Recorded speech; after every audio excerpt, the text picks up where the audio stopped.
حالا ببینید مردم هندوستان چه مردمی بودن که 1000 سال شمشیر و قتل عام اینا مسلمان نشد. 2 کشور هست که اینها در این هیته گیر افتادن، اما عرض کنم که خودشون نجات دادن. امروز عرض شود که به دموکراسی آزادی رسیدن و از اقتصادشون هم خوبه.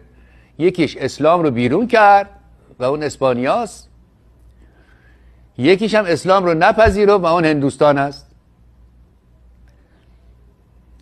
حالا چه نتیجه میگیریم از این داستان؟ یعنی این اسلام عزیز به هر جا رسید جز فنا و نابودی و تعصب و بدبختی و عقب ماندگی و دیکتاتوری چیزی نیاورده برای جواب.